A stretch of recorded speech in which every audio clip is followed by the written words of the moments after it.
And welcome back, ladies and gentlemen, to another edition of the Peach State Power Hour. I'm Harrison Reno, alongside me, co-host Andy Stowe, Eddie from Acworth, aka Merry Christmas, you filthy animals. We have a Christmas week edition of the Peach State Power Hour, fresh off the college football playoff first round games. We got a loaded show. 3 seconds tonight. I know it doesn't sound like a lot, but a lot of creative juices flowing through us all tonight because we got Christmas gifts, virtual Christmas gifts. No, I would never hand Eddie, the man on the bottom, a physical Christmas gift. But hey, we got some virtual ones to make up for it. I don't have to see him to give him. We will do that tonight. In addition, we will talk the college football playoffs, first round games. We will briefly touch on the Georgia Ole Miss matchup down there in the Sugar Bowl. Will there be sugar in the sky falling out the sky at some point? I don't know. We'll talk about that. Then we will talk Georgia high school state championship games that just went down last weekend. Congratulations to all those who played in and won those games. We will talk about that, and then we'll wrap the show with the annual gift giving tradition over here at the Peach State Power. But first, to my awesome co-host or awesome co-host, Eddie has his good days, has his bad days. More bad than good. How are we doing today? Thanks. Doing pretty good, and welcome to your first Christmas edition of the Peach State Power Hour. So you clearly didn't get the memo. I mean, we wear our cool. Although Eddie's is a lie. Die Hard is not a Christmas movie. Yes, it is. It's really yes, it is. All right. It is. All right. Look, here's the thing. Macaulay Culkin. Lord of the Rings a Christmas movie? No, it's not. Macaulay Culkin says Die Hard is not a Christmas movie, and he is. I don't give a crap what Macaulay Culkin says. Home Alone, dude. Home Alone. That's all I gotta say. Oh, wait a minute. Is Home Alone a Christmas movie? Well, clearly. Yes. No, that is a Thanksgiving movie. That's not a Christmas movie. What are you smoking? It's a Thanksgiving movie. No, you might need to rewatch it. But yeah, there's two. You can rewatch them both. But no, anyway, Eddie's something. But yeah, welcome to the first episode of Christmas. Eddie shirt sucks, and let's do this. Go Dogs! Ready for this thing? In the comments, let us know who has the best ugly Christmas sweater. Well, hang on. Hey, well, there's only two on the screen. So mine says, I get it. Mary Sithmas. Or Eddie. Yep, Mary Sithmas. Got a little Star Wars. Let us know in the chat. We will actually. I can put a poll up, and we'll do it that way. Let us know who you like the best. And also let us know if you vote for Eddie. Let us know why you think Die Hard is or isn't a Christmas movie. Alex Page already says it's a Christmas movie. Lying. Alex is lying. He's being nice to Eddie. No, he's not. No, he's not. As I Us older guys know it's a Christmas movie. 100%. As I put this up for it, as I go over to this other monitor, thoughts from the weekend? I thought I watched the games. Won the playoffs. Did you really? Did you really?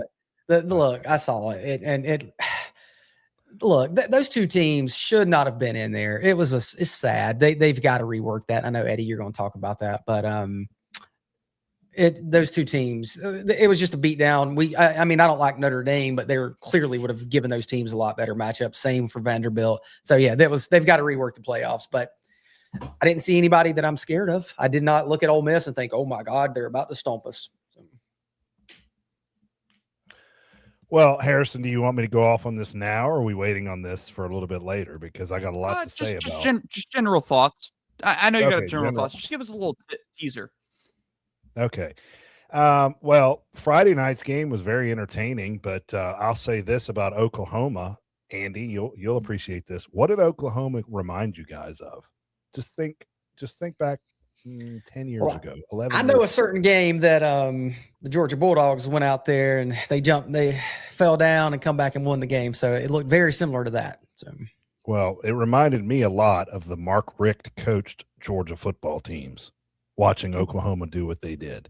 Mistakes, stepping all over yourselves, can't hold a lead, and dominated the football game and still figured out a way to lose. I mean, Bama had 23 rushing yards. They were 2 for 12, something like that on third down, and they got outgained by Oklahoma, and Oklahoma found a way to lose. Yeah. I thought that was pathetic.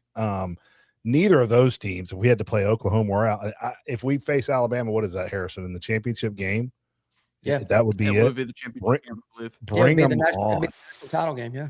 I know 2 weeks ago I said Bama would beat us. That script has flipped, has it not? Bama's not scary. I'm sorry. Miami and the Miami game was Texas A&M. That was terrible. Texas A&M was a slog until a minute 44 left, and then it got entertaining. But I mean, that was not good either. And then the other 2 games, you said it, Andy. I mean, that's just 2 overmatched football programs. This is not the NCAA basketball program, the NCAA basketball tournament, I should say. Okay, where a team can get hot, hit a bunch of 3-pointers. You're going against dudes. Yeah. Okay, and that's just not going to happen. There's no Cinderellas when it comes to college football. Sorry. No, there's not. You got way too many guys on the football field versus. I ended up watching Villanova and Illinois State and pro football more than the college football playoff games. Really? That tells you everything you need to know. What about you, Harrison? Did you watch the games? I did. Well, I watched all of the first 2. I saw bits and pieces. I watched the first half of the Ole Miss game pretty much religiously, and then the Oregon game, I caught bits and pieces here and there. And that's where my overall takeaway start and end. Why do we have a product that's offering 2 competitive, interesting games? Just 2. Yeah. I don't get it. It's almost as bad as week 0. Almost as bad. And week 0 sometimes doesn't even have 2 competitive football games, which that's supposed to be, to some people, the start of the college football season. People look at week 0 and say, hey, it's the start of the season. We're at the end of the season now, or the beginning of the end. And we're offering 2 competitive football games? Come on, guys. Like, I don't know why we do it. And you know, they talk about the SEC SEC. product. No, they talk about the SEC with the 8-game schedule versus the 9-game schedule and run their mouth. But now you got Oregon playing a high school team. I mean, give me a break. Like, there's the issue. But now, don't you guys think that's going to change next year when they go to a 16-team playoff? No, well, I think those teams are still locked in, are they not, Harrison? It's still contractually obligated that they put those Power 5 teams in, right? The group of 5 They would guys, have to change, or a group of 5. I always say it wrong. They would have to change the auto bid structure to make it so. I think they're going to. Yeah, I think it's going to happen. I think it's going to happen. Yeah, that's the thing. So. You saw that yesterday. Now they know. Referendum on that. It is. I think it's going to. They may get one team in. It's stupid that they even needed this weekend to happen to know, hey, this wasn't going to go well. Like, who in their right mind thought James Madison or Tulane were going to beat either Oregon or Ole Miss? Guys, heck, we saw Tulane Ole Miss earlier this year. Yeah, we already saw. Like, this isn't 2020 Cincinnati. This isn't 2021 Cincinnati. Neither of those teams are. Yeah. No, it's Harrison, let me ask you a question. Because you're in all the press conferences. Kirby, all the coaches, all the players would never ever say this, but I'm of the mindset that they didn't spend 1 minute looking at Tulane tape. They started Ole Miss from day one. Yes or no? I would. 90% of their time, I'm sure 90% of the resources went to Ole Miss, but I bet you they did have somebody probably much lower in the totem pole looking at Tulane just in case. But I bet you the 5 was mostly Ole Miss. I would probably concur. They watched film. They were breaking it down. Single position coach. Yeah. I don't think there's a single position coach that turned on Tulane tape, but I can promise you there's probably a GA, some low-level staffer that probably turned on Tulane tape. I would assume. They've looked at them. They definitely did. Kirby, you know Kirby. Kirby's not going to leave any rock uncovered, whatever. But they looked at them, but it wasn't like they knew they were playing Ole Miss again. I mean, everybody knew they were playing Ole Miss again. So here's the other thing that really bothers me about all this is that Georgia fought their butts off to get this bye week where we are now, and Ole Miss basically gets a bye week, right? I mean, I know we've had kind of a week to prepare somewhat, but you just said it. They've got to look at Tulane too until the game's over, right? So now Ole Miss, they get their Lacey. We're going to talk about it. Yeah. The players that were hurt, they get these extra days now to get healthy. That game should be. Looks like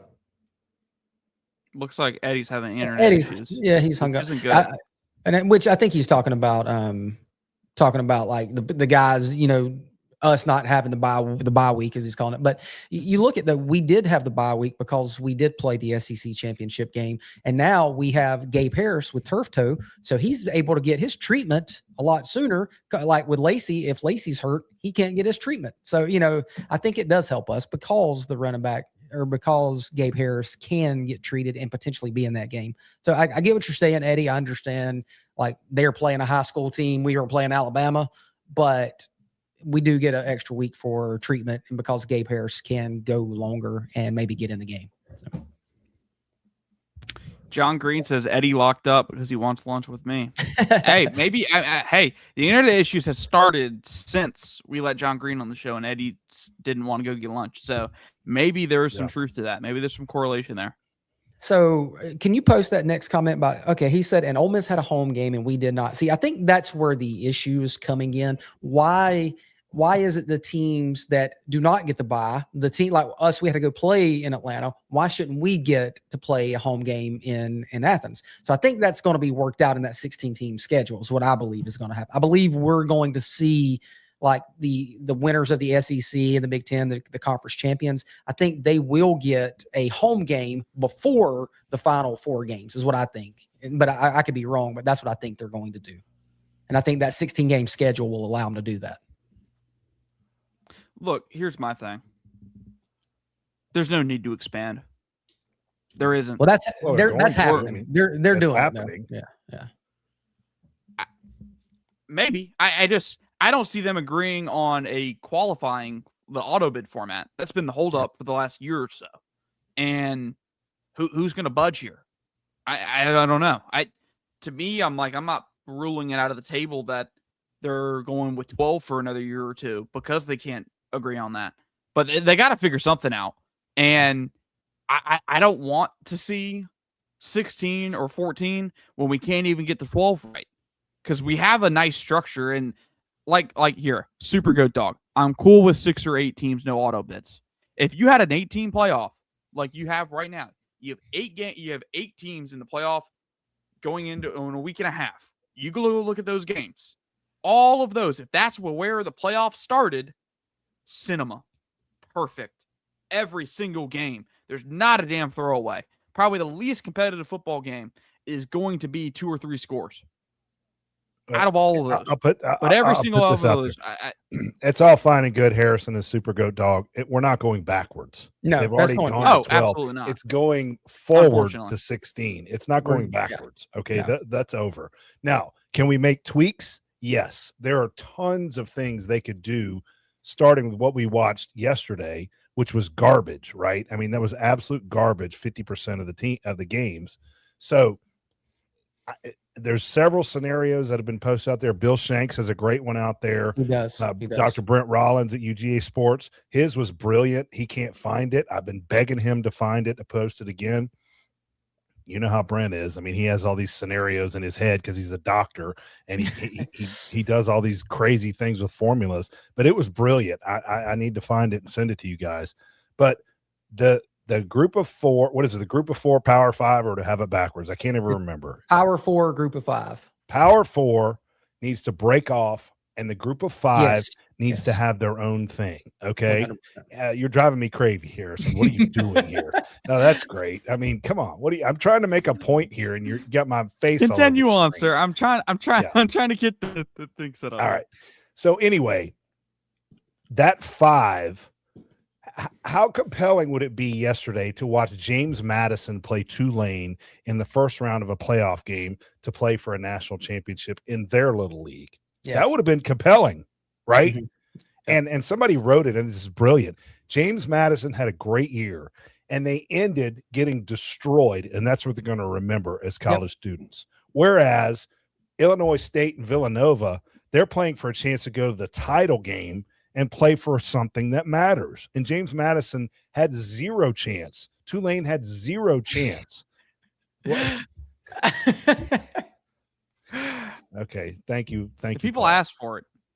The point being, this is not basketball, and they're trying to make it like that, They right? are. Where That's exactly these what Cinderellas come out of nowhere and make the Final Four like a Loyola Marymount or whatever. That is not happening in football. Do away with that crap. The 5 can go away, and the Power 4 do their own thing, whether that's 40 teams or whatever. And the best thing about Brent Rollins, what he wrote, is there's some relegation in there. Now we're getting into soccer here, and I love that, but where teams can play into it and play out of it. That's what I love about it. So that was a lot. The relegation thing is a lot, but I see his point. That's not going to happen. But it was just interesting. Right. But I think you, like with Paul, do a group of 5 playoff. That is what you need, a Power 4 playoff and a group of 5. Like you said, James Madison just got destroyed, and Ole Miss just destroyed Tulane. Like, those teams should be playing each other, and they should be playing for the chance to win a national championship. You know, like they used to have Division 1 or what, BCS and or Bowl Championship Series and Bowl whatever they called FBS it, or whatever FBS or whatever. Yeah. Like, do that. That's when it was good. Like, for instance, Georgia Southern, when Georgia Southern moved up, which I still say Division 1, they're done. They're never going to sniff Kennesaw a national State, championship. same thing. Kennesaw State, same thing. Yeah. And that's what it's no chance. Nope, zero chance. And now, like you said, those guys are going to say, man, we just got completely destroyed by Oregon, by Ole Miss, where we could have been playing each other, and one of us would have probably been 27-20 or 27-24, right? And we could hang our heads high. Yep, I'm with you. And the TV revenues would be huge from that, right? Because the games are meaningful. I don't understand why they can't embrace this idea. I agree. Harrison, you got any thoughts on it? People talking about that point with the G5 playoff, and I think it's important to note.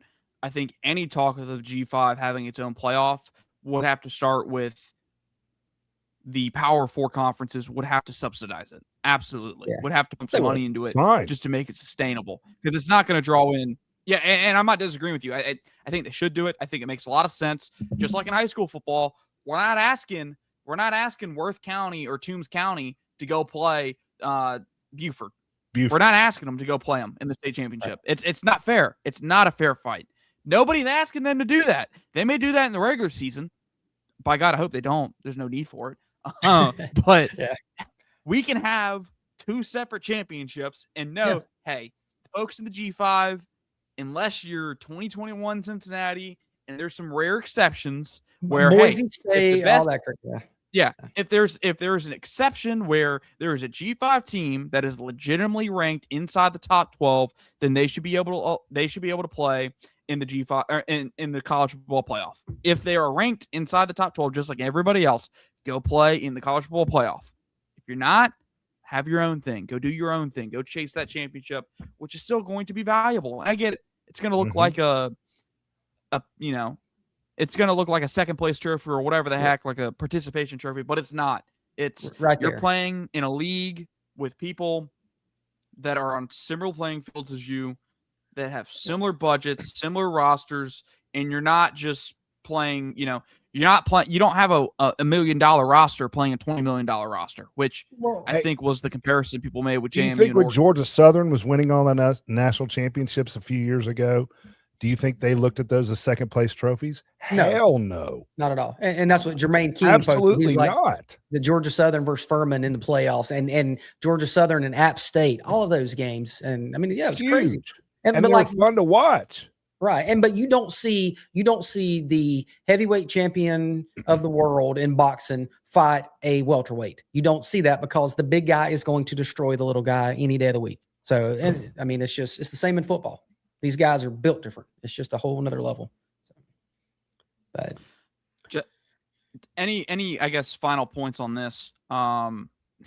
Jesus. Maybe that will help me give you a show and lunch with Eddie. Hey, first things first, lunch with Eddie. It's EDDIE. Even though he's incompetent and can't spell his own name right on Twitter, getting his name right on here. I've told you this, journalism major. There's not enough characters on Twitter. That's an Elon Musk issue. That's not an Eddie issue. Well, text Elon. I'm sure you have his number. Yeah. You know everybody. Yeah. You probably have Elon's number. Yeah. You have the Rolodex on this show, buddy. That's you. Any final points on this in terms of the structure of the playoff, the future of the playoff, and therefore? Because I think before we get into the Georgia side of things, I do want to talk about maybe our takeaways from the individual games itself beyond just how stupid the structure is. Go ahead. Yeah. Well, We're good? I'll just say Andy brought it up. I mean, it should follow more the NFL model, and these teams should earn the right. That's what I think the winning the SEC championship should give you, not only a bye, but a home game. Yeah. Right. And For that's sure. what Big 12, you win your championship, you get a home game. Follow the NFL model, and all of these should be home games up until the final game. I'm tired of they're trying everything they can to hang on to these stupid bowls. I don't give two craps about the Sugar Bowl. How much fun would it be to play Ole Miss at home next week or in 2 weeks? How awesome would that be, right? Yeah. And we got to go to the Sugar Bowl. That's fine. New Orleans is fun, but heck with that. We earn the right to play at home with a bye, and I think they should do away with that. Yeah. I'm with you. I think it's a fair assessment. I think it is fair. I will say the home games, the college football playoff home games are amazing, but They are. I'm not so quick to totally get rid of the neutral site games in terms of Why? the Sugar Bowl. Why? Because those atmosphere, and not just like I'm not saying hey we should keep them all neutral, because I think home games should be a thing, especially home playoff games.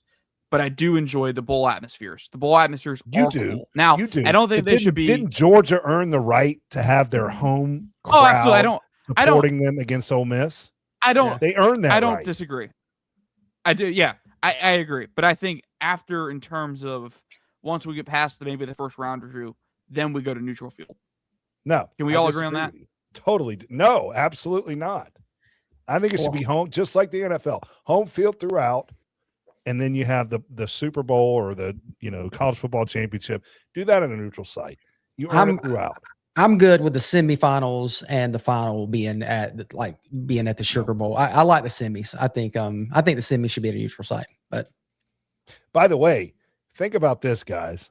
And I've looked. Okay, I have some tickets if I want them to go to the Sugar Bowl. I have tickets if I want to go to the Fiesta Bowl. I have tickets if I want to go to Miami. I'm talking about the tickets to go to the game. Hold on. I'm not done yet. Okay. I just did this week. Just looked.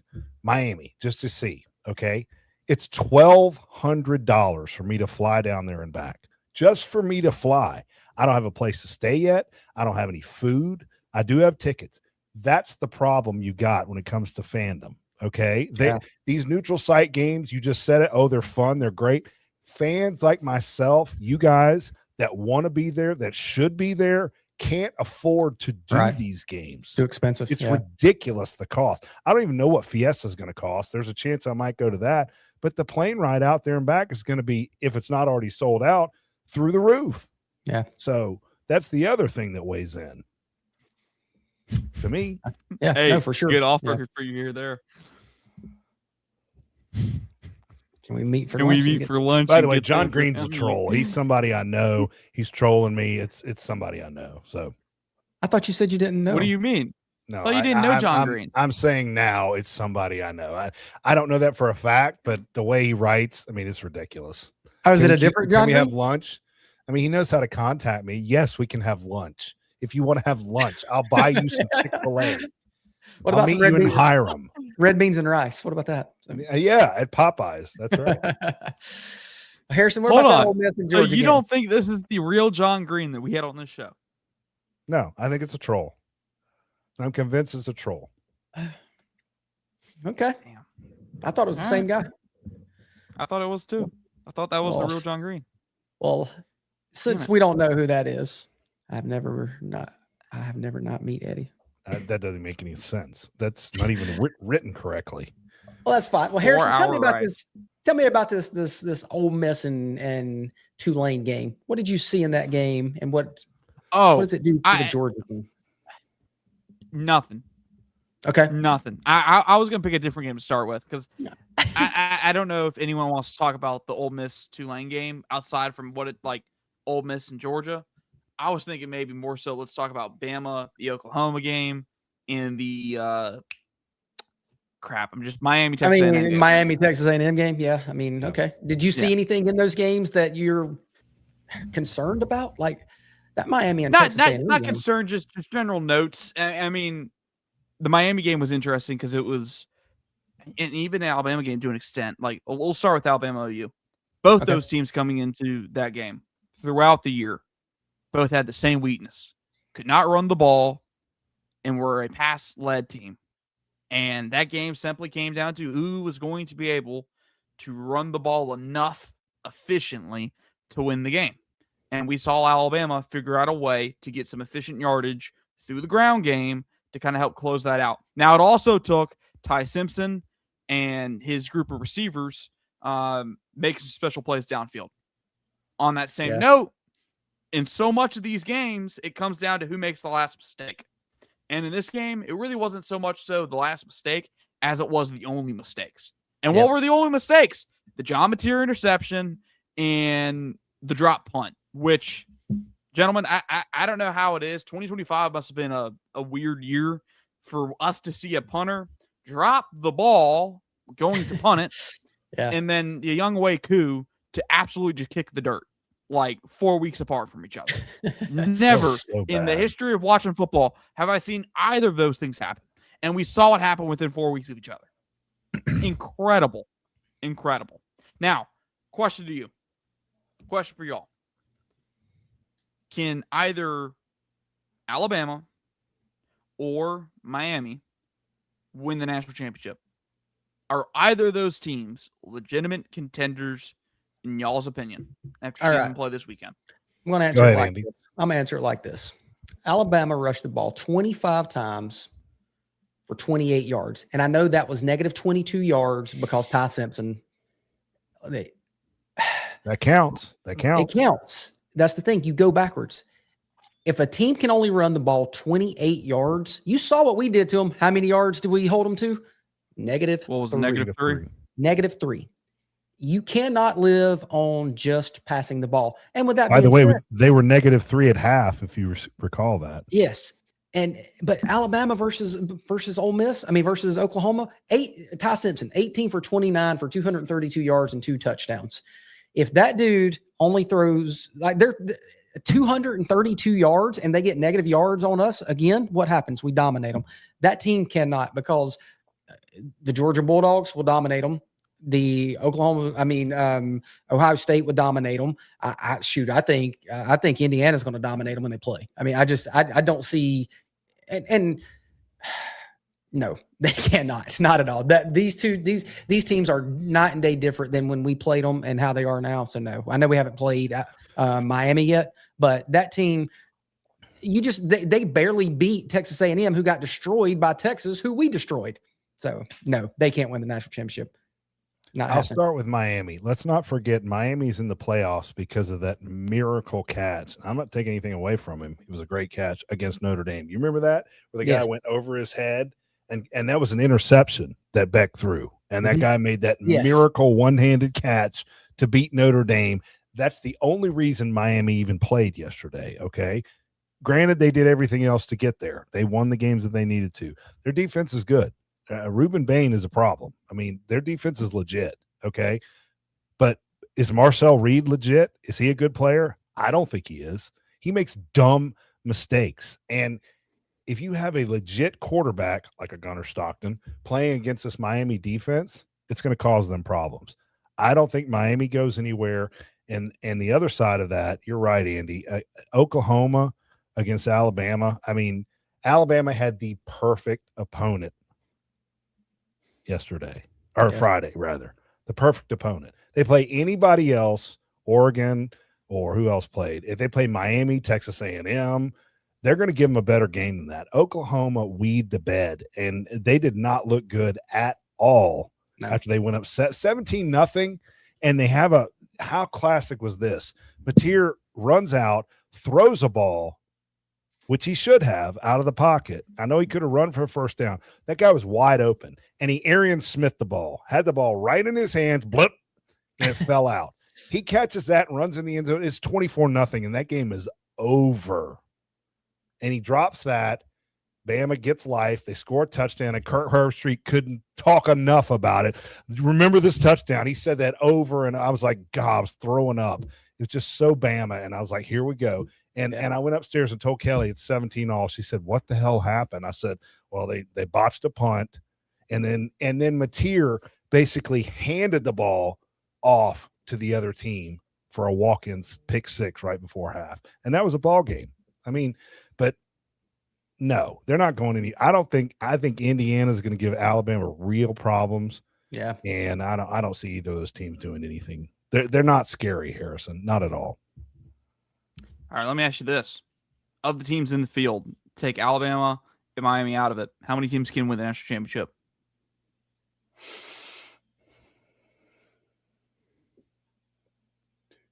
Let's Five. see. Five? Yeah, Let me I would think say about 5. Are you including Oregon in that, Andy? Yeah, of course. Ooh, there may be 6.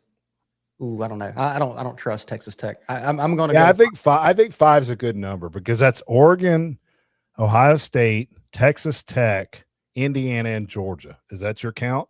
Mine is Ohio State, Georgia. I said Ole Miss. If Ole Miss could get scary, really? But their defense, Andy. We're gonna beat them. We're gonna just beat them. But I think Ole Miss would beat Texas Tech. I think Ole Miss would give Indiana a run for their money because they can score so much. I think Ole Miss is just not good.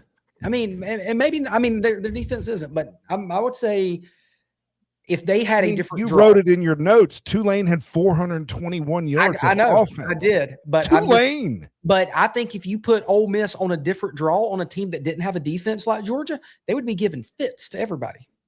They're going to give us a fit. Well, let me ask you this: we talk about Ole Miss, and obviously they have a flaw. How many teams in the field don't have a fatal flaw or a flaw that we can pick apart?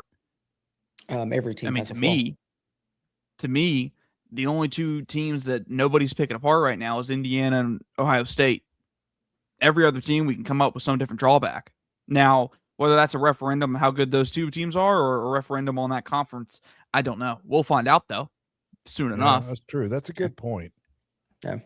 So we can pick teams apart all day. It just feels like for some reason, somehow, the 2 teams in the field that are 1 and 2 are not being picked apart. I think Ohio State, the only thing people are holding against them is that they lost to Indiana. Well, Indiana hasn't lost a game yet. So yeah. I'm curious. It's an interesting discussion in terms of how many teams are left in the field that can actually go and win it all. I think Andy has a good point. I do think Ole Miss can win a championship because I think their offense I totally disagree is with up that. there. I disagree with that. Hey, let me ask you guys a question. I would take Ole Miss to win it more than I would Texas Tech. I don't Yes. believe in Texas Tech. Okay. I think Oregon's on the fringe. I think if Oregon gets hot, they could absolutely win it all. Do you guys care about conference stuff? Because I get crap for this all the time. I got crap for it. You got to root for the SEC. I'm like, I don't root for the conference. I don't care. If Indiana plays Florida in the national championship, give me Indiana all day long. I don't give 2 craps about Florida winning it for the SEC. Do you guys care about that? Harrison, I'll start with you. Does that matter to you at all? And if it does, why? Well, no? Conference as in I mean, to me, just give me the 2 best teams, irregardless of where care. they're from. Not really. No. Okay. Now, I will say this. That doesn't mean I don't get involved in the debates of which is the better conference. Correct. Because I think 2 things. Well, yeah, I think that's a legitimate debate. Yeah, I think the SEC is the deeper conference. There's more teams, the talent's more spread out. I think maybe the Big Ten just has the better, top loaded teams. Maybe. Yes. And that's up for debate this year. We're still yet to see that. But right now, I would take the SEC in terms of depth, in terms of top 2 teams, top loaded, who has the top talent in terms of teams.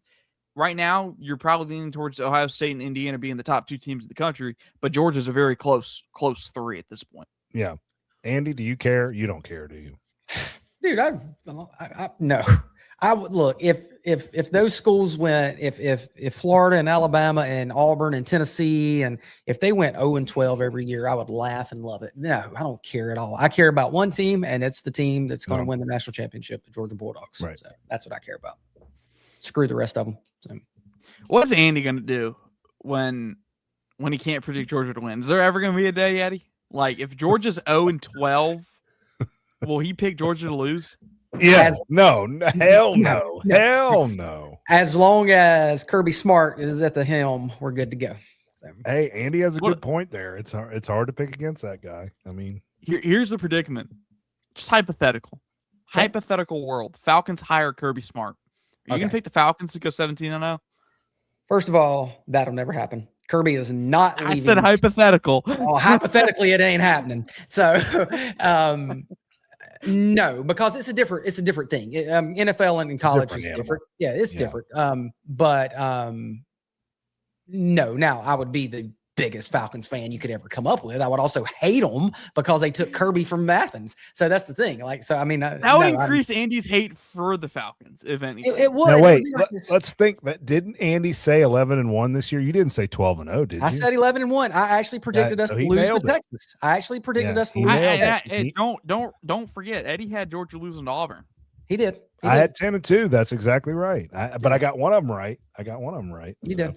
I said we were going to lose to Texas. And by the way, you guys were pissing you know what's during that Auburn game, because that was not a fun game, right? I mean, that was on the verge of being a loss. it was a little tricky, but we got Yeah. we got that. I don't know. I mean, like, and maybe this is hindsight, but I thought I was thinking Georgia was in trouble more so in that Florida game at times than How I about did in the Auburn Tennessee? game. You forget about Tennessee. No, and that one's right up there too. That That one's was the right one That's up a there. fourth and whatever. because that's when Yeah, our to win offensive the line was game. getting beat like it stole something. That's what I Yes. was worried about. That was the thing. And Yeah. But I And- mean, and- you're right, Harrison. That's true too. Florida was tough. Alex, to answer your question, why would I hate the Falcons? Because they offered him the money. That's why. Let's just leave the man alone. Hang up the phone. Don't mess with Kirby. He's a Georgia Bulldog. Why would anybody ask why you hate the Falcons? He said, "Why would I hate them if they took Kirby?" He said, "It'd be Kirby." He said, I "It'd mean, be Kirby's you just decision." hate the Falcons, period. I mean, I hate the Falcons. That's the end of But it. he was saying, "Why would I be mad at them if Kirby went?" He said, "It'd be Kirby's decision." And Because and of the it was- classic Falcons for Yeah. ruining the team that we really love, the Georgia Exactly. Bulldogs. That's my right. That's right. That's it. All right. Let's just quickly, because we'll talk Georgia Ole Miss. We won't go. I guess we won't dive deep into it because we still got another show before that game. Gentlemen, I guess to start, obviously Georgia's a 6.5-point favorite in this game, which is right around where I thought it probably would be. Yeah. A lot has changed since then. Like, Georgia, that was a fun game, a crazy game. 43-35. Georgia was down, I think, 2 scores Yeah, two going into scores. the fourth quarter in Yes. that game, and you come back and win it. Georgia hadn't got Ole Miss's offense off the field at all. Ole Miss had 5 straight touchdown drives. Georgia had, I believe, Georgia scored on every drive except for one, which was when they needed it out. But they had field goals on 2 of them, which was the difference in that game. Yeah. Then you get to the fourth quarter, and Georgia's defense turns on a light bulb, and it's, man, vastly different worlds. Now Lane Kiffin's no longer there, and Georgia's defense has played much better football from that point on. Like, they have not looked like the same defense after that Ole Miss game. I brought this up, texted somebody today when kind of researching some things for the show. You look at it, then going into the Ole Miss game, Georgia was allowing 40% third down conversion rate, 91.7 rushing yards allowed per game, 215.5 passing yards per game, and allowing 4.8 yards per game, 4.8 yards per play, while giving up 17 points. There hasn't been vastly different in terms of changes statistically in those categories. The biggest difference statistically in terms of Georgia's defense now compared to then is Georgia's giving up 5% less third down conversions. They're now 35.09% on third down conversions allowed. It was Roddy I was talking to this about, like, statistically, none of these changes look dramatic, but eye test wise, it's kind of been night and day. They look a lot different than they did versus Ole Miss that game, and it's almost like that was the switch that kind of flipped. You know, we started getting better after that game, but yeah, it's a lot different. And you look at this Ole Miss team yesterday. Lacey had 87 yards rushing, and Trinidad Chambliss had 282 yards passing. You know, that's 404. But Tulane had 421 yards against them on defense. So that's the thing. I think our defense is better, and I don't know how they're going to stop us. Like Eddie was talking about their defense. How are they going to stop us? And I think we're going to get some stops. Now they can say that it doesn't matter that Lane Kiffin isn't there because their offensive coordinator, Charlie Weiss Jr., is calling plays and whatever. It matters. Lane Kiffin's the guy that was on the headset in the 15-second thing. And also it's a different thing, Eddie. I don't see, it can't be better losing a coach that's going to get paid $13 or $14 million. So I did some research. I had my crack staff do some research before this show on the defense. You guys are going to like this. So shout out to Bent Rollins again. So I did the comparison between the Ole Miss game on the PFF grade for the defensive players versus the Bama game. I thought that would be I know it's different offenses. You can pick that apart all you want, but I just wanted to show how much the defense has improved. Okay. So I'll just throw it out to you guys. Defensive line, Xavier McLeod, Kristen Miller, JJA, and I'll throw Josh Horton in there. Who's the most improved out of that group since that game? Who do you think? Probably Xavier McLeod. Harrison? I would probably say the same thing. Yeah, it is. That's exactly right. He's up 10 points. Since that game. Yeah, he was the most. Well, it's visibly, better. Yeah. Elijah Griffin actually went a little backwards. I don't know why that is. I don't have the stats on that. Inside linebacker, Raylan Wilson, Chris Cole, Justin Williams, and CJ Allen. Who's the biggest of that group? The biggest upgrade? Mm-hmm. Chris Cole. Raylan Wilson up almost 20 points grade-wise since that game. What's Chris Cole up? Chris Cole was down a little bit, believe it or not. Okay. Yeah. Now, I mean, there's other factors involved. Yeah, for sure. I'm just edge. Gabe Harris, Q. We know that. I'm not going to Modozi and Chris Jones. We'll look at those three. I mean, Gabe Harris. Gabe Harris has been playing with his head on fire. So. Gabe Harris has the explosiveness and athleticism that's kind of flashed on the field more so than they did earlier in the year. Talked about that with Brent, the SC championship game. He looks like a different player. He does. At the end of the year. He's actually flat. He was actually 0.7 because I think he played very well in both games, right? So the biggest jump there, Chris Jones, up 4 points. Okay. All right. Now this is the one. Defensive back. DeMello Jones, Corey Thomas. No. Ja'Cory Thomas. Ja'Cory Thomas. Hold on. Can I read the names? Yeah, I'm sorry. AJ Bolden, Dalen Everett, Ellis Robinson, Guerrero was not graded, and Dinkins wasn't graded either, so we'll not do those. Ja'Cory Thomas. I'm going to go just for the sake of being different, although I think Ja'Cory Thomas is going to be the answer. I think DeMello Jones has also probably risen top 3 biggest riser. Okay, so DeMello Jones is down a lot. He was like negative 30, but I think that's because of those 2 awful plays he made against Alabama. Yeah. Right? So that weighed in. Okay. Who did you say, Andy? I'm sorry. I said Ja'Cory Thomas. Ja'Cory Thomas was plus 4.2. KJ Bolden was up 12 points. An improvement. Listen to this. This is what I wanted you guys to think about. And this is what Ole Miss has to face. Ellis Robinson is the biggest improvement since that game. And that's basically all of the defensive backs have improved. Now, I know it goes hand in hand with the rush. The rush is much better, right? But Ellis Robinson is playing at an elite level now. He's up 15 points since that game against Ole Miss. 15 points. The kid is becoming a superstar right in front of our eyes. And Ole Miss didn't play a superstar when they first played him, right, Harrison? This is a different animal playing quarterback right now. Yeah, he looks completely different. I mean, he's almost shutting that side down. He's yes, exactly right. Yeah.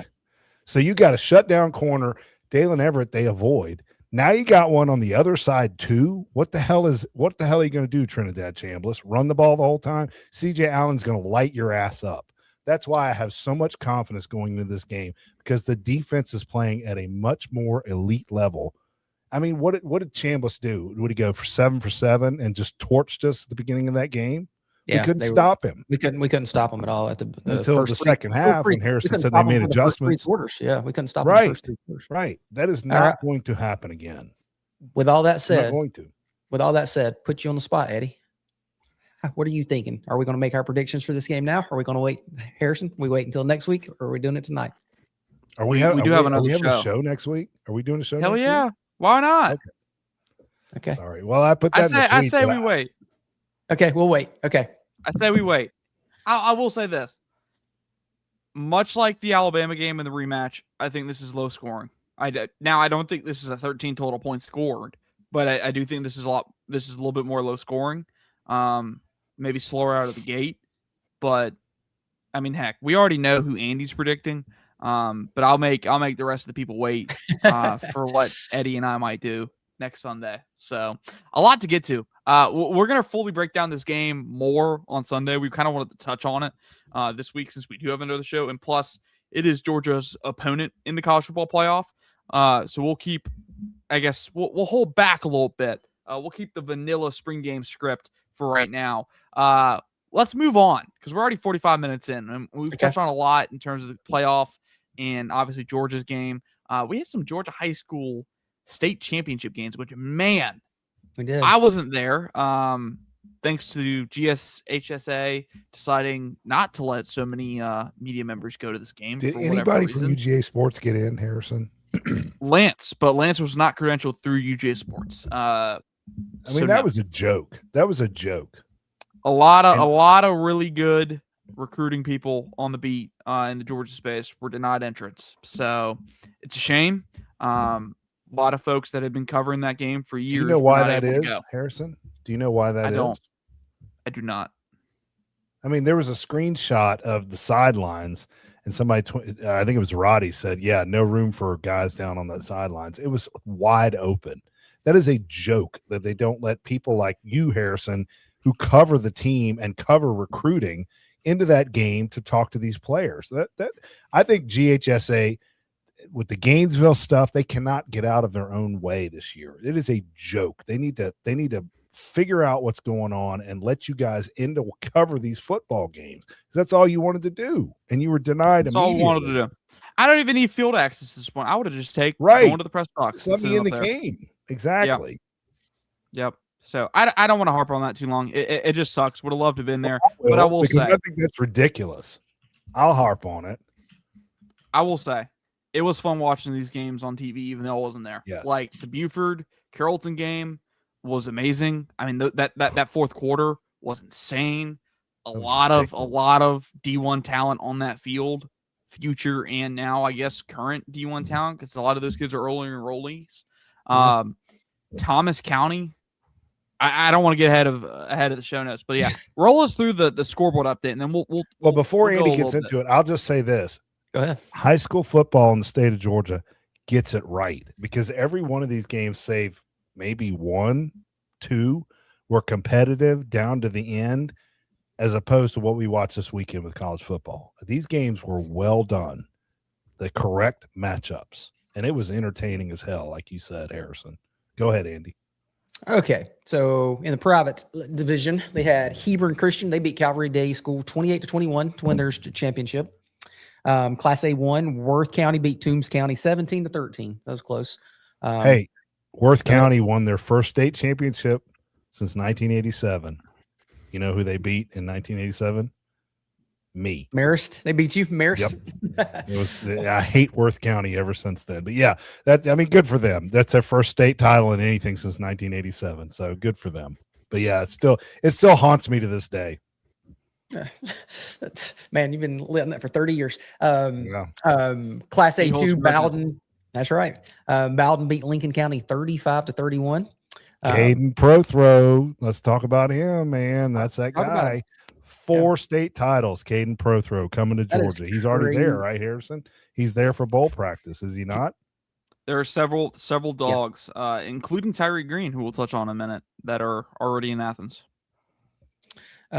Ex-Georgia Bulldog head coach Carver Columbus, Class 2A. That was so cool. Sackman Jones leading them down there. They beat Hapeville 24-7, and it's cool. Like I know I've told you, I used to see Jarvis Jones at the gas station all the time, and he was just so cool. And he hates the Florida Gators, and it's so awesome. He would talk, and he was just such a nice guy. So it was always fun to see him. Some record that the first time head coach to win a state title like that for Jarvis Jones, right? Yeah. I mean, that's so cool for him to do that. Did you see him? I don't know if you guys saw it. They wore waders. Did you see that? Yes. Overalls. Overalls. Yeah, overalls. Well, no, they were waders is what they were. People were never just I say that jokingly because people were on social media and there was just debates. Overalls are I'm just like, it doesn't matter. They're wearing it. Like, yeah. They were out hunting is what they were doing. The point is he wore it because we came to hunt and they hunted and won a state championship. He sounded a lot like a former or a certain head coach up in Athens. Yes. I thought the same thing, Harrison. That's right. He learned from him. He learned from Kirby. 3A ball, Sandy Creek beat Jefferson. Sucks. 27-7. I was hoping Jefferson could win it because they're close. Yeah. 4A ball, Creekside beat Benedictine 42-39. So that was a close game. 5A, Thomas County Central beat Gainesville. Okay. Did y'all see this game? They beat them 62-21. Like, how do you score that much in a state championship game? Little running back going to Wake Forest, who I don't think may be at Wake Forest next year. I mean, for Thomas County Central, had 5 TDs, went bananas. I mean, who was that, Harrison? What's his name? Oh, I'm blanking. You were texting about him the other night. We put that out. You know, I tweeted shortly after that game was over. Like, hey, I'm sure there's a ton of college. It was Deuce, something Deuce. I'm going back in my tweets to try and find it. But there are probably several coaches, D1 coaches, who were trying to check in to see he had signed his papers. Because man, to do that on that stage, insane. It's insanely impressive. But also to add to that, I mean, that Thomas County team is loaded. I mean, Jabari Watkins plays, I believe, receiver for them.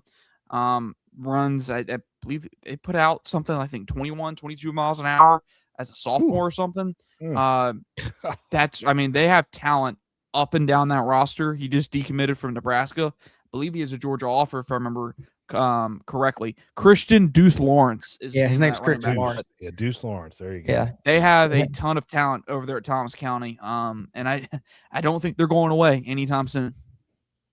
Yeah, he had like 362 yards, all-purpose yards. I mean, that's crazy. Or 382 all-purpose yards. I mean, that's nuts.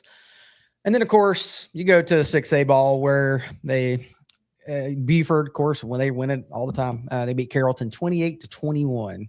And there's some Georgia Bulldog commits in there. You have Ryan Mosley, 2 of the best players on the field. Yeah, Mosley had 2 catches for 17 yards. I mean, there's Buford. They had Zyke Helton. Yeah. Tyreek Green. And the funny thing, just real quick on this. So the funny thing about this, Tyreek Green went crazy. I think he had 2 TDs on offense, and Kirby's bringing him in to play defense. And he said, I don't care. Whatever Georgia needs, I'll do. So Helton, the opposite of that, he went bananas on defense. I think he had 3 sacks or something, and they recruited him to play center. And he once again said, I'll play center. That's fine. Whatever Georgia needs. I already love these kids coming into Georgia. Just fantastic stuff. Tyreek Helton, he had Tyreek Green, he had 186 all-purpose yards. So, and that kid is awesome. That home run hit he had, the home run hitter, I believe the 70-yard sprint in the end zone, it was 82. It was 82 yards. Yes. Yeah, that game was so fun to watch.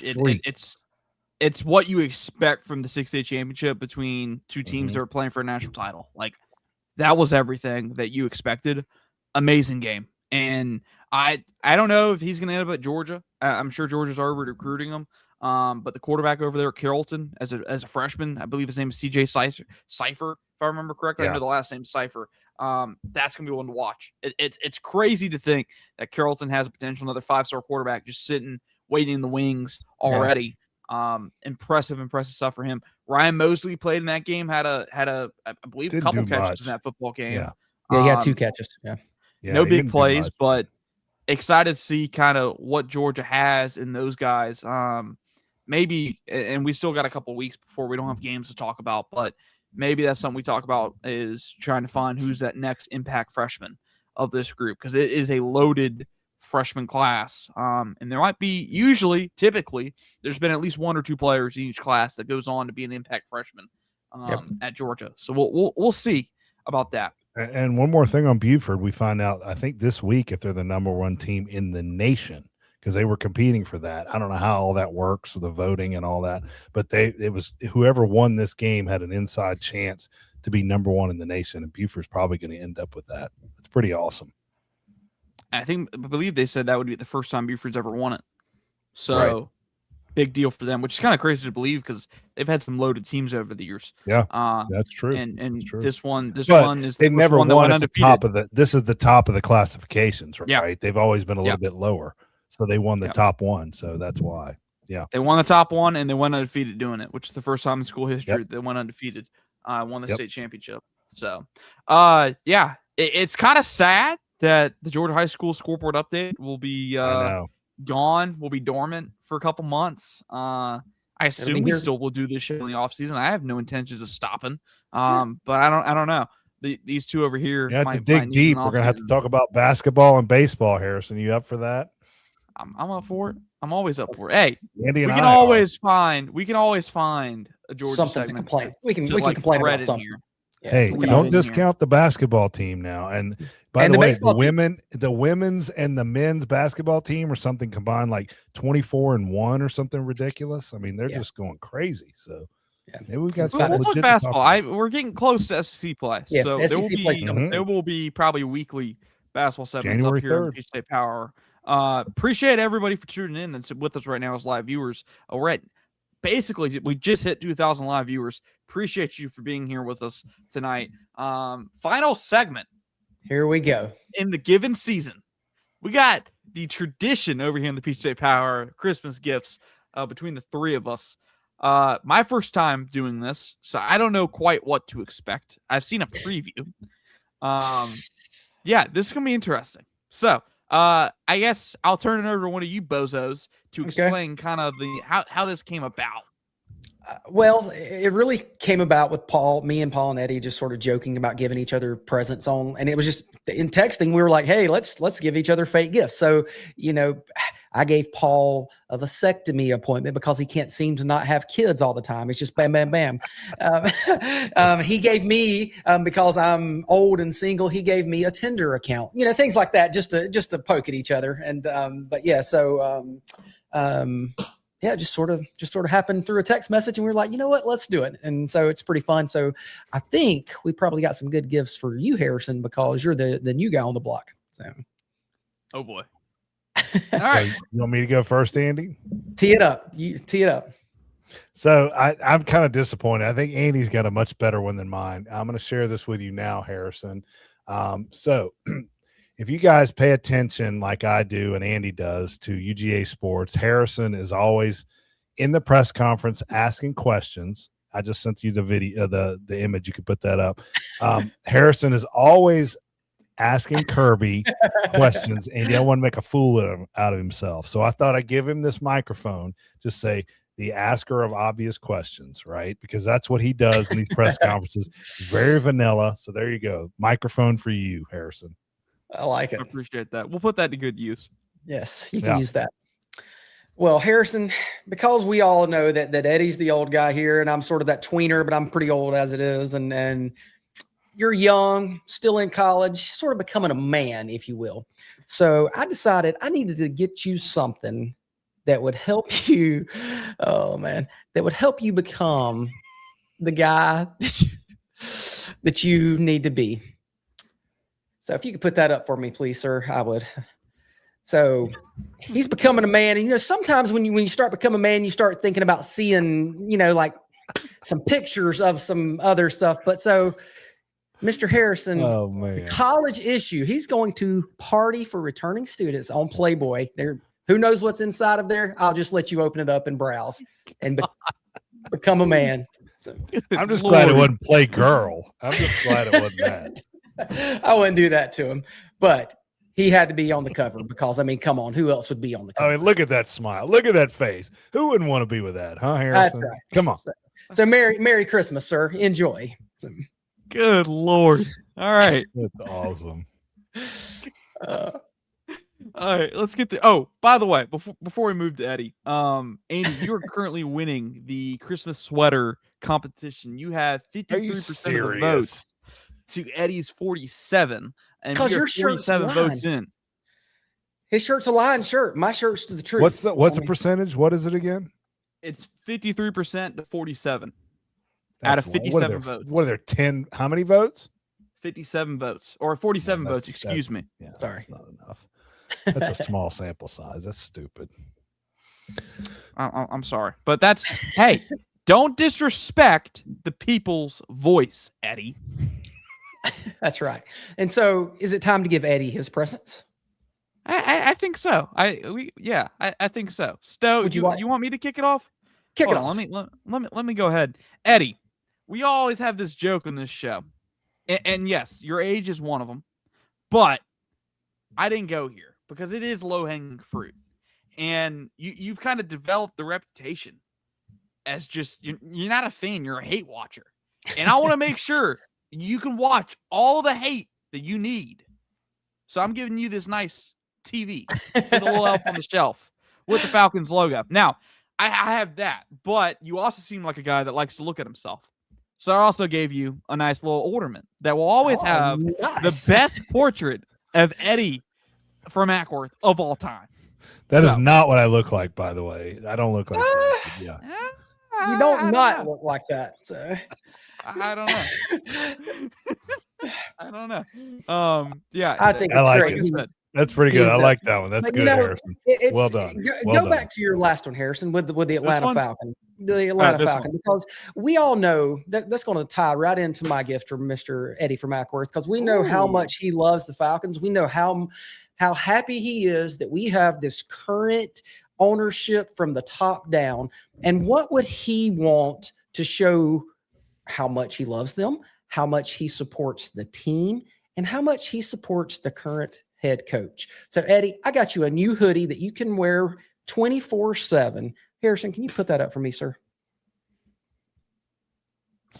Right there. That is for you, sir. You can wear that all winter long and just think, we have this guy as our head coach, and it's going to be great again next year. Hey, I'll take an XXL, and we're out of toilet paper, so I'll take that right now. Sounds good. It's on the way. There. Oh my God! And you know what? I think he's coming back. He's coming back. Yeah, he'll be back. So regardless, they could lose the next 2 games. He's coming back. Yeah. Eddie, all right, is it me? What? Do you want him to come back? No. Guy's a loser. Okay, you're going to make fun of me. Do you want him to come back? He should not. No. Mm-mm. Well, then why are you laughing at me? I'm not crazy. Because you're wearing He's a hoodie. horrible. All right, That's true. All right, what do I get? It's your turn, Eddie. What do I Yeah, get? what are we giving Stowe? Yes, I need I something. just good. presented it to you, Harrison. So don't present it yet. So Okay. in our text thread, a different one than you're on, Harrison. Andy's always Of texting course. us about what he's eating, what he's drinking, Mountain Dew, and he's having burgers, or he's having a great steak, or he's having fries or chili or what have you. This is for you. I gave you a pallet of these, and you will thank me later for them, because I'm worried about what happens later on after you eat these meals. Go ahead and put it up, Harrison. Oh Lord, what is this going to be? A pallet of dude wipes. These are the best things in the world. You will love them, Andy. So there you go. Well, I actually have some upstairs, so I appreciate the pallet. Yeah, but now you got a pallet of them. You get a I pallet of appreciate them. that. I will use those. They will come in handy with all of my wonderful food I like to eat. I will be getting a donut and a Mountain Dew as soon as we get off of this. So See, yes, that will I work told well. you. I knew it. I knew it. That's pretty good. That's pretty good. That's awesome. Andy had a similar gift to you, Eddie, that I gave him, and Andy has talked about this guy since I've been on the show, And since he already lives rent free in Andy's mind, I thought, why not let him live rent free on a T-shirt? Ladies and gentlemen, Andy's newest T-shirt. Hey, look, I have said I was wrong. The offensive line, I would wear that and be happy with it. You And need I to will, say who this is because some people may not know who this is. Say it. That's Stacey Searles, the Georgia offensive line coach, who's done a tremendous who job. Don't know and are listening. He has a big fan in Andy Stowe. He does. He used to be the number one hater, but now I was, and now I'm not. So from where we went from that Tennessee game to where we're at now, and how the guys have become big turnaround. They have clearly gotten a ton better. Coach Searles deserves all the credit in the world, and I will gladly eat that crow. And I would wear that shirt if I had it. I would wear it, and I would say, "That's right, this dude did it." So I'm with you. I would take that shirt and wear it. Hey, I would suggest we go to a baseball game. I'll wear my Raheem Morris hoodie, and you wear your Stacey Searles hoodie. How about that? Sounds good to me. I'll do it. I'll be happy to do it. That's right. Let's do it. We might need to. I ain't wearing that crap. No way. We actually need to make those. Folks, let us know in the comments who you thought has the best gift. Personally, I think this ornament of Eddie is just perfect. Looks just like him. I do like that picture of me. That's pretty good. You like that picture of you? Okay. I like that. All right. It looks just like you. Like it's yeah, exactly. I mean, it's not you. So, and John Deere Green, yes, sir. You can definitely come to the game with us. We'll even let you buy the tickets. So, yeah. Or you buy the tickets, we'll go. Yeah. I look. There's several ones. I hate to disagree here, but yeah, I think Stowe. I think Stowe. That was insane. Yeah, the prep work you put into that. Yeah, that was pretty good. I was cooking. I've been thinking about it all week, and I was grilling, and I knew where I was wanting to go, but I was like, what am I going to do? And I kept trying to figure it out, and then it just came to me. So well done. Yeah. Good job. Well done, folks. All right. Well, that's going to wrap it up for this Christmas edition of the Peach State Power Hour. I'm Harrison Reno. Alongside me, Andy Stowe, Eddie from Acworth. I didn't change his name this week. I guess maybe I'm just in the holiday spirit. So we didn't change his name. He's still Merry Christmas to you filthy animals, as he came into the show with. We'll be back next Sunday, live here at 7:30, previewing the Georgia Ole Miss game. I guess maybe talking about the Falcons. I'm not sure. Hey, we don't have a gift for Football Paul. We got one? What? Honestly, Paul... I mean, my gift to Paul would have been like a Slim Shady. That's my gift. That's my gift. Mine would have been a Slim Shady portrait. That would have been my gift to Paul. Now, I didn't have the time to make that a reality, but I think a Slim Shady portrait would be perfect. It would be great. It'd look really good for on the wall. So, Jermaine King, your gift from us is an open invitation to this show. Yes, anytime, please. We've been begging to do that next weekend. Have people on, Harrison. Let's just put that out there. That's not a bad idea. That's not a bad idea. Jermaine, if we do a call-in show next week, you're going to agree to come on, right? I think he put a Christmas tree and hands up. I think that means he's coming on. Yes. Love it. Hey, this is a good shout. Raheem should have been staring at the jumbotron. That's a great shout right I told co-pilot just to make me one with on. Right. And that was actually right. the first one they did. It was the Rams when he was coaching there. I was like, no. I was like, make it where he's on the Falcons. So, hey, tremendous show. Great gifts all around. We'll be back next Sunday, 7:30. You heard it here first. Potential UGA Sports Peach State Power Hour call-in show. Call in. We'll put the link. Yeah, Jermaine's in. John Green, this will be your chance to come on the show again. John Green, give us your thoughts. He's a troll. Not coming on. This will be your chance to come on the show. Hey, before we go, I just want to wish you boys both a Merry Christmas. Andy, hope you have a Merry Christmas. Harrison, you too. Merry Christmas. Happy New Year. I know we'll see you all next week for Happy New Year, but thank you, boys. Hope you enjoy it with your family. You too. Merry Christmas to y'all as well. Merry Christmas to our viewers. Appreciate y'all for being here each and every week, putting up with us three. That's it's a honorable task. It is. A lot of respect. Hey, if you got gifts for us, tag us on Twitter. We'll take we'll take them. Yeah, that would. I'm scared to say tag me, but yeah, tag me in it. and maybe we'll show it on the show next Sunday. If appropriate, right? Yeah, if appropriate, if it doesn't cross the line. I made him a Playboy Andy's- magazine. It's the same thing. Andy's rubbing the line, but Yeah. didn't quite cross it. Yeah, come on. That's No, vanilla. it was pretty good. I got scared when he was talking about it pre-show. I was like, oh, Lord. I know. What am I going to put on the screen? All right. We'll see y'all next week.